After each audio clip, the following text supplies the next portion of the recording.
Jai Shri Krishna to all of you.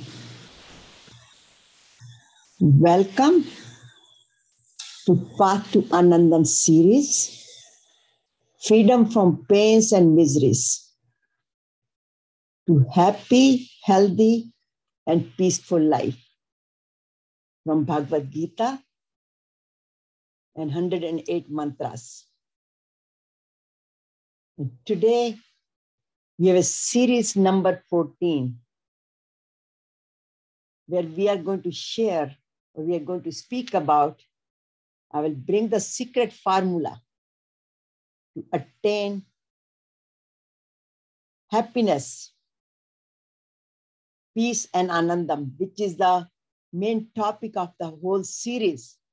But this is a secret formula, the secret path, very systematic path to attain eternal happiness, peace, and anandam. And we will focus mainly how to attain, not only the path, but how to walk on that path. And pranam to Guruji, Harji Maharaj, with his blessings. We're all here together to get the anandam, get the blessings, and learn how to embark in this life. And not only this life, the issues of this life. At the same time, how to go beyond that. And with his blessings, this path to anandam has been established with teachings, preachings, practicing, meditation.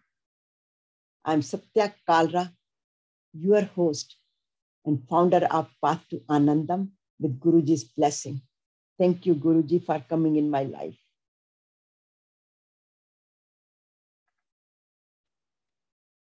Today, we will be focusing mainly on the verses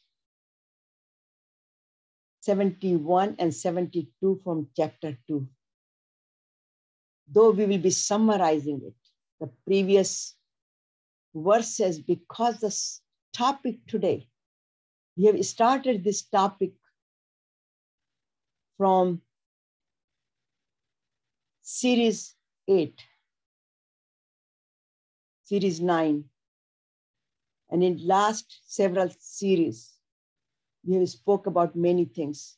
And today, we will be summarizing and also discussing, presenting the grace of God and the benefits by practicing those previous 9 series.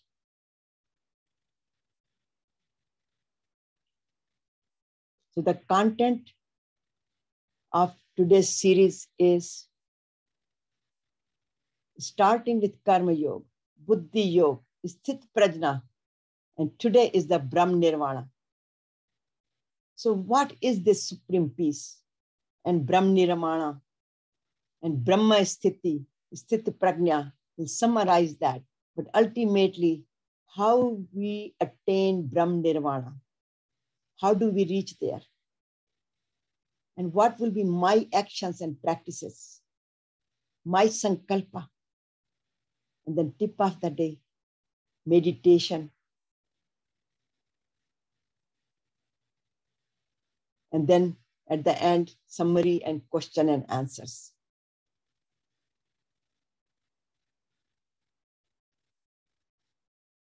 So let's start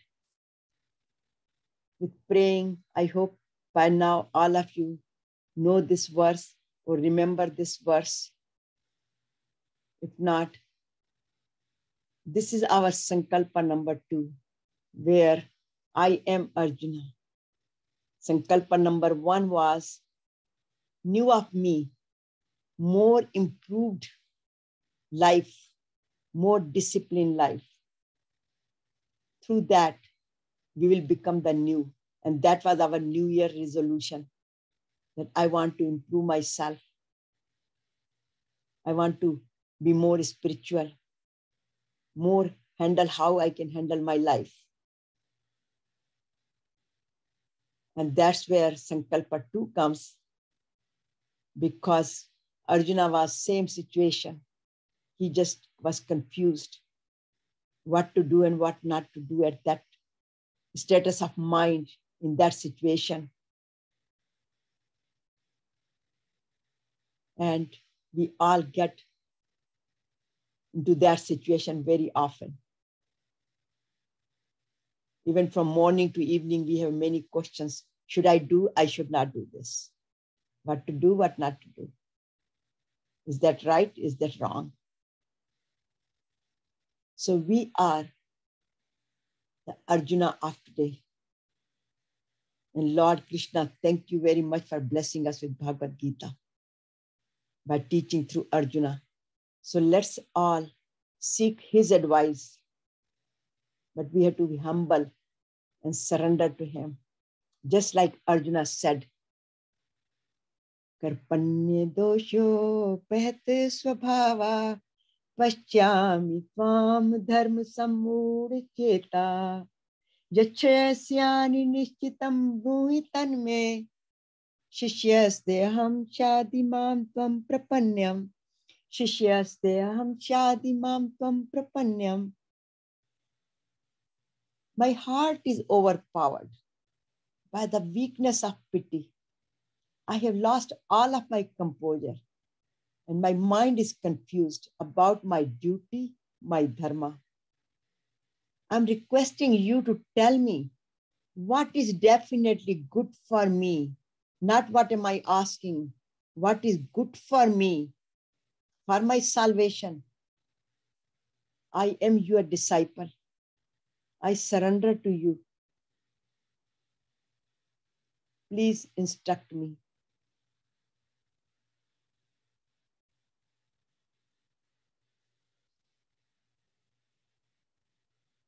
So now we have to listen to Lord Krishna's advice through the teachings of Bhagavad Gita.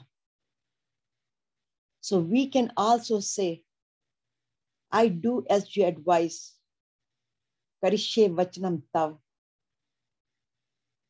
And we are on this blissful journey for self-purification, self-transformation, uplifting ourselves,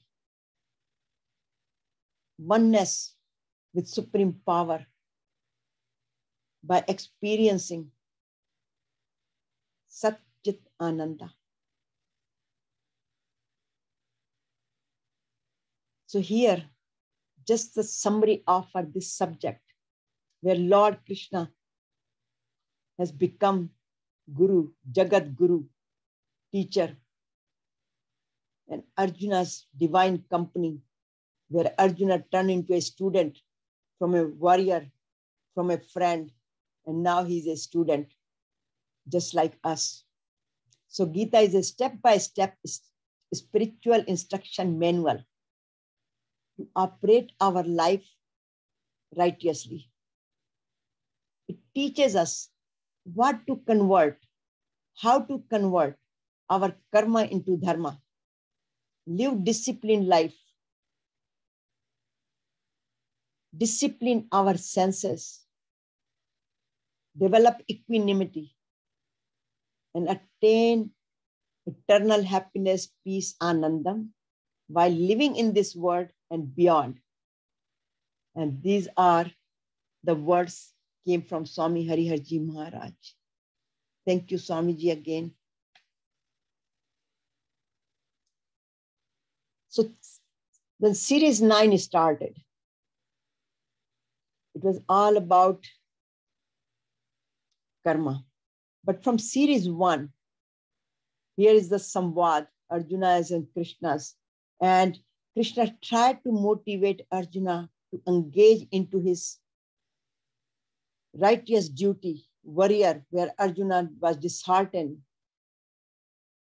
overcome by his attachment of his grandparents, his siblings, cousins, that he did not want to get engaged in the war with them. His moha, my cousins, my relatives came over, his attachment. And he was refusing to perform his duty. And that's where Lord Krishna guided him. Very first teaching that you are just the Atma. And so are everyone. They're going to kill anybody. They are going to perform or go through their own karmas, cause and effect. And Lord Arjuna did not understand any of that.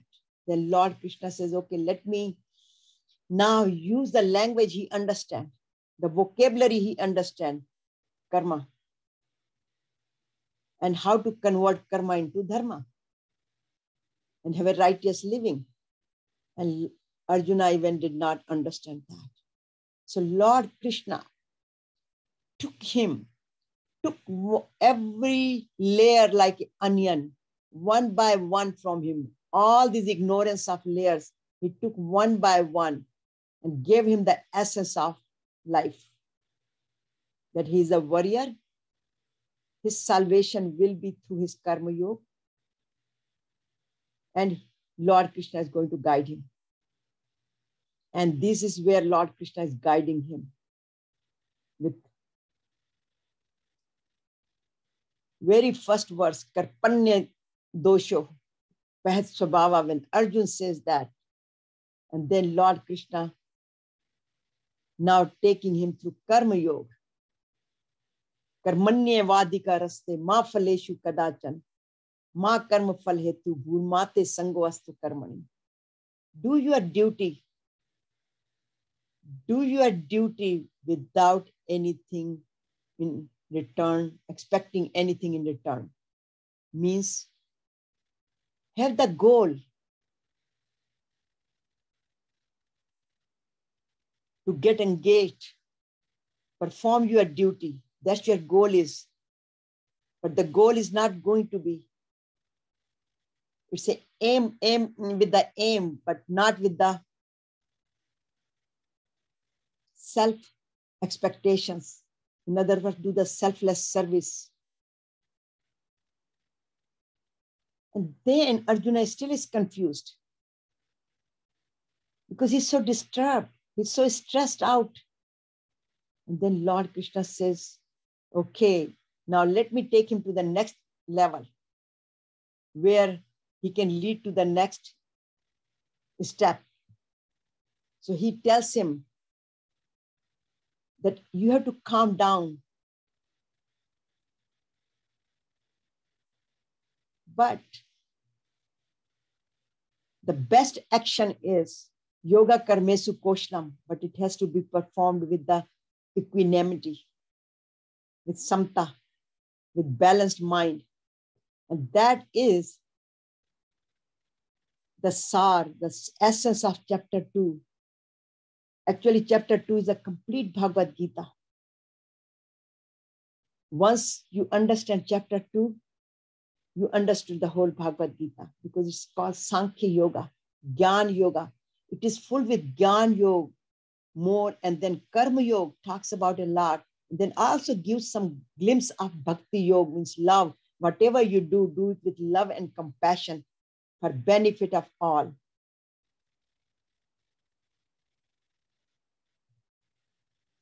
So Lord Krishna teaches Arjuna art of work. Work to best of your ability. But you must have your buddhi, your intellect, your mind, all in a very balanced. Then you can convert your karma into dharma. Because we do the karma like I'm talking. You are listening. But unless we have Shraddha, faith in Bhagavad Gita, and trying to understand, then it becomes our dharma. So that karma, just listening and talking, now becoming dharma because We have put love and compassion, and we are trying to learn. There is no ego here because we have all surrendered to Lord Krishna here. We are looking for advice. So whatever we listen here, whatever we hear, whatever I speak, it's all turning into dharma, because I have no personal interest here. And you don't have any personal interest other than learning here, where you can apply in your life. And when you apply these teachings in your life, you become more calmer. You do your things righteously. And that's where it says the righteous living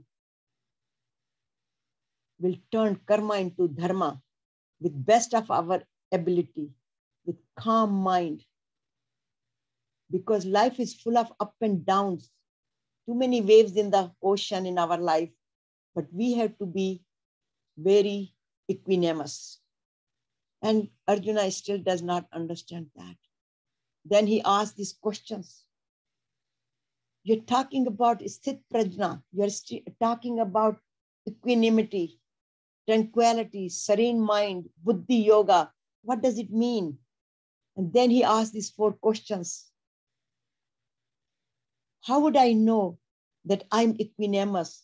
Or how would I recognize who is equanimous? How does he behave in this world with different situations? How he handles his life? In other words, how he sits, how he talks, what language he uses, how he walks. And then Lord Krishna answers his questions. And here I put a summary of all the previous verses and previous series, from 9 series to today. And very first series in this one, or very first advice from Lord Krishna, he says, Prajahati yada kaman sarvan parth manogatan atmanev atmana tushta sthit pragasya dochyate. He says, when one gives up all the selfish desires and is fully satisfied in his life, is called sthit prajna. In other words, he only lives with his basic needs and does not run after his wants. But how he can do that? He says, Yada sairate chayam kurmo agniyu sarvasha indriyani indriyarthi bastasya pragya pratishta. In other words, when one can fully withdraw the senses from their objects, just like turtle. Turtle uses his organs only when he needs to eat food, when he needs to walk, when he needs to look outside. Otherwise, he puts everything in his shell. Similarly, Lord Krishna is saying that use your senses, these 5 senses, ear, mouth, eyes, nose, hands to touch, only when you need it. But don't just drive yourself that anything you see, you want to have it. Anything you want to hear, you want to hear more. Anything you taste or eat, then eat whatever your body needs it. So don't live to eat. Just eat only to live, whatever is necessary for the body. Speak only when it is necessary. So this is how we should refrain ourselves from all these objects of our senses. Then he says, then you will experience, and the person is called sage steadfast, whose mind is not disturbed. Kabhi khushi, kabhi gum. He's not disturbed. He has a very stable mind. He's not disturbed. I have a friend, we have heard yesterday, Rekha Malik, she's here, and she always says, nothing bothers her, nothing disturbs her. This is what it is called Sthit Dhir Muni Uchyate. This is the mind of Munis. This is the disciplined mind. Rag Dvesh Vimuktastu. Vishyan Indriyas Charan. Atma Vashya Vidyatma Prasadam Digachati. Lord Krishna says, when person is beyond his desires, not running after worldly desires, not disturbed by the objects of senses. In other words, his mind and his senses are very disciplined or under his control. He's the master of them, not his senses and his mind are master of his life. Those people, they are beyond like and dislikes. That I want this, I like this, I don't like this. I like to get up early, I like to sleep early, I like to eat this, I love to eat this. All these likes and dislikes. Whatever we like, the more we dislike. That's the cosmic nature. So we have to have a very disciplined life. And then once we have that, then the serenity of mind, the grace of God comes. And that's where he says, with that grace, prasade sarva dukkhanam, hani astu upjayate, prasanna chetasya vyashu, buddhim parvatishtate. His buddhi is more stable. He is a prajna. He has a more serene mind. Pragya pratishta. His buddhi is stable. Once he has that, the person is free from any suffering. All these 5 + 2 enemies, which he also explains it. Kam, krodh, lobh, moh, ahankar, worldly desires, anger, which leads to anger if they are fulfilled. And if they are not fulfilled, still we are disturbed. So fulfilled, they come greed. Not fulfilled, it comes anger. Regardless, either way, desires take us to disasters. So, and the disasters means what? We suffer. We develop all kinds of physical problems with anger, insomnia, blood pressure, immune system goes down, and we are in a shanti, very disturbed life, very suffering life. But by following these guidelines from Lord Krishna, then we become very stable, very balanced. And then once we become that, we develop the blissfulness of our mind. And Arjuna asked, who attains this? And Lord Krishna says, it comes only to those people who have a discipline in life, disciplined mind, and are master of their senses. Then they become stable. They are not disturbed. Here you can see it. They're very blissful. So what are the benefits of getting that prasadam? Lord Krishna says one gets the prasadam. Prasadam means, as I mentioned before, not just the laddus in the temples, but this is the true prasadam when we are stable. What does it happen? It says, Vihai kaman sarvan, pumas chariti nisprashaha. Nirmamo nirhankara, shantim digachati. That person gets the ultimate peace in his life or her life because they are beyond their ego. They are beyond their attachment. They are not, ego means when I am the doer. I am better than anybody else. Me. I. Everything is I. Everything is me. And then everything is mine, attachment. Like Arjuna got into that. It's my relatives. I'm the one who is going to perform this action, getting involved in the war and killing the other people or may kill other people because his own ego and his own attachment came. And this is where Lord Krishna says, Nirmamo Nirankara, the one who abandons all his desires and becomes free from the feeling of I-ness and my-ness, ego and attachment, attains the supreme peace. So this is the formula. This is the recipe. This is one of the ingredients. All these ingredients.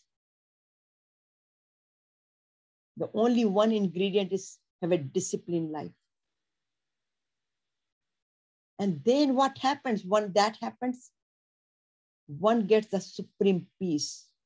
Brahma-Nirvana. Brahma means, here it means God realization.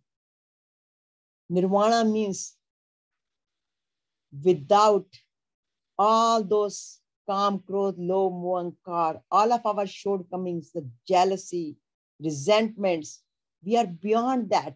Nothing is there anymore. No ego is left. No attachment is left. And he says, Esha Brahmisthiti Partha, Nainam Prapt Vimuhati. Sthit.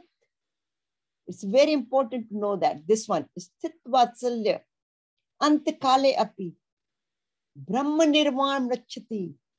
And he says, even someone get to that stage, the time of death, that person will be free from ego, free from miseries, free from detachments, totally attachments. He will get to the detachments. He becomes very different. So, oh Arjuna, this is a super conscious state. The Brahma-Nirvana means Brahmic state, transcendental unity with Brahman.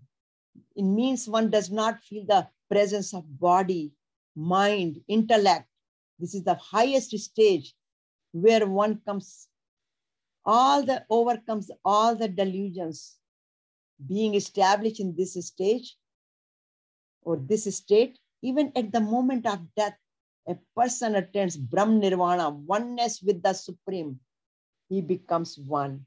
He merges with God. But if we do not practice it during the lifetime, at end, it will not happen. Unless we are guided at that time, totally. There is some saint, somebody comes in our life at that time, holds our hand and kind of, or Lord Krishna sends somebody, or he comes in a different form because maybe we have done some good karma, holds our hand and takes us.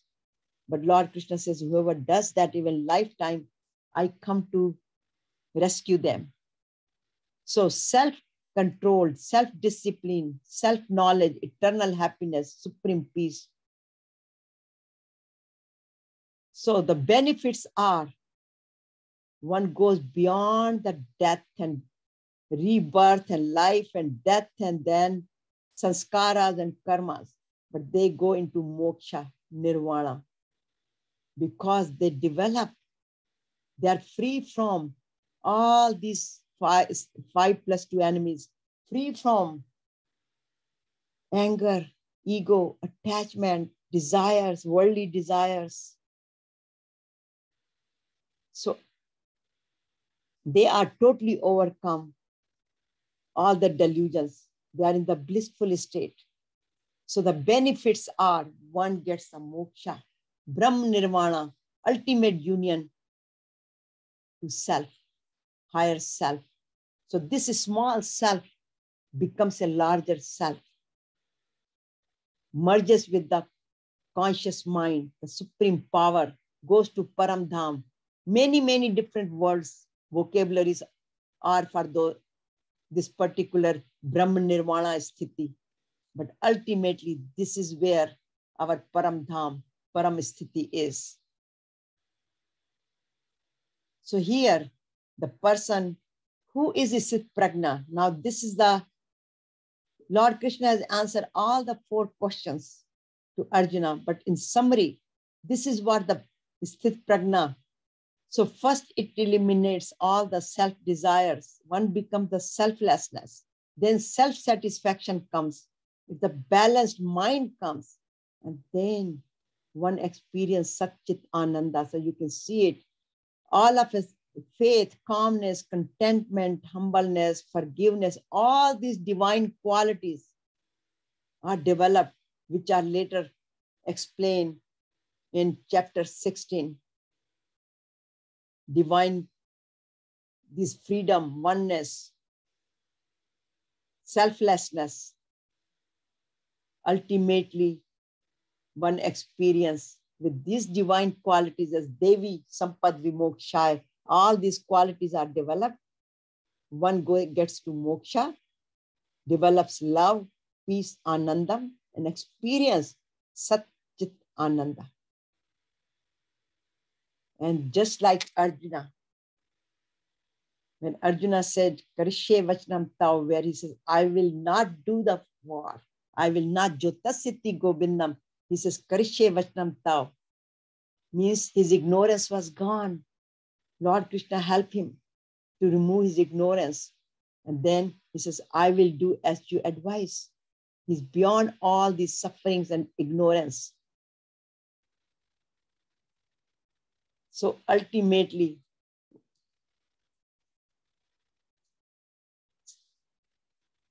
what we need to do? We need to develop, have a disciplined life. That's what the message here is. And how to discipline our life? From morning to evening, we should make a best use of every moment of our life, because Lord Krishna says, live in divine consciousness, live in my consciousness. What does it mean? He says, whatever teachings I'm teaching you in the Bhagavad Gita, follow that advice. And mind, senses are the culprit. They are running around just like a wind. He says mind is just like a wind. There's a lot of attraction in the world. Senses have a lot of attraction. So in order to discipline and have a disciplined life, we have to have our own schedule. What we do in the morning when we get up, like I said, Om Mantra, that's my favorite one. Read one message per day. Whatever message you want to improve upon it, whatever commitment you want to do it, whatever your sankalpa is, take that message and practice.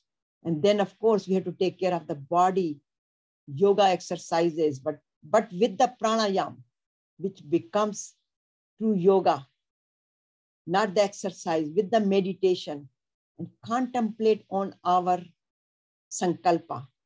And in the evening, we evaluate, how did I do it? Of course, I'm going to fall back, move forward, fall back. It's going to go that way. But we should not pound ourselves and feel guilty, but be happy, thankful to God. As Arjuna said at the end, Nashto moha smriti labda tvat prasadan mayayud. With your grace, tvat prasadan, we have to acknowledge, we have to be grateful to Lord, the supreme power, Bhagavad Gita, Lord Krishna's advice. And then he says, Nashto moha. And then he says, Sito asmin. Now I am stable. Now I am equanimous. My mind is serene. And now I will do as you advise.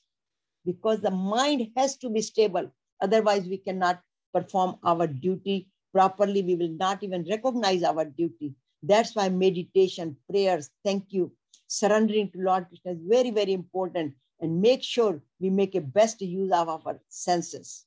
And then do our best. The next one, our homework comes. Self-inquiry. Because sometimes we are disturbed, but we don't know what is happening. So we should be aware of it. What is happening to me? What is happening to my mind? Why my body is suffering? Why I'm not happy? We should have a capabilities of understanding, like Arjuna. He understood. He was aware of it, that he cannot fight anymore. He put his bow and arrow down and he sat back on the chariot because he said, I cannot perform. Similarly, we have to be honest and be aware whether we can do it or we cannot do it. At what status of mind we are.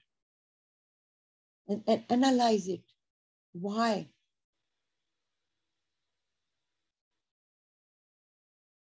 And if we cannot analyze ourselves, that's where the company, like Lord Krishna, Bhagavad Gita, reading Bhagavad Gita, it will calm us, our mind down, and it will kind of brings us to more serenity, equanimity level. And then all of a sudden, the light bulb goes on. Okay, let me do this action. So this is a very important part, that make a list of our own issues, our thoughts, desires, what upsets me, how I speak, what hurts me. And then action. Again, as I showed, self-discipline and equanimity lifestyle. So that table which I showed before, that calendar, the daily spiritual planner is very, very important to follow. Read Bhagavad Gita. Make best use of our senses, as I explained before. Have a high goal, some higher goal we should be. Like we set the goal for ourselves. I knew of me. That's very good goal. So we are all on that goal. And live in the God's consciousness. And if you don't feel it, but fake it, it says you cannot do it, just fake it. I am Chit Ananda. Remind yourself over and over. And then, Sarva Dharman Paritajya, Mamekam Sharanam Braj, Am Tvam Sarpapebhyo Moksha Shyami Ma Shucha. Do your best and leave everything to Lord Krishna. And with that, in summary, self-discipline life, divine thoughts, detachment comes, selfless desires come from there, the karma becomes dharma, we feel more divine within, and when we start feeling more and experiencing more divinity within, we feel more calm, equanimity, sthit prajna. And from there, the God's blessing comes. And the blessing is we feel eternal happiness, ultimate happiness. Nothing bothers us anymore. We're very satisfied. We are very calm. And we experience who we are, Chit Ananda. So the purpose of life is achieved. So our first 7 sankalpas were that, knew of me, and then I am Arjuna, and then all this regarding the Atma. And then the next one, which I talked about from this particular subject, from equanimity. Sankalpa 9 was follow my dharma, which we talked about. Be equanimous and consider yourself, I am calm. I awaken my divine senses. I'm not disturbed with my worldly objects, but my divine senses are awakened. I focus on divinity, follow the disciplined life, and I am liberated. Finally, the moksha, the Brahma-Nirvana comes. And the sankalpa is, I am liberated. So little by little, sankalpa prabhavan, with sankalps, once we do that, the cosmos help us, the universe help us with that sankalpa. We are not alone. And then we ultimately have the freedom, we enjoy this life. We also, because it says, once you experience that and continue to live in that experience, then nothing will bother you. You will always be happy, healthy, and peaceful, and experience Chit Ananda. But allow yourself a time, be patient, because this is not something, I always say, it's not like it's instant coffee. You can make it at home or go to Starbucks or some other places to buy it. This is a very slow process. So thank you very much. Have a patience and be on the path to moksha, liberation, and experience happy, healthy, and peaceful life. I am Chit Ananda. Thank you very much for attending this beautiful session and practicing.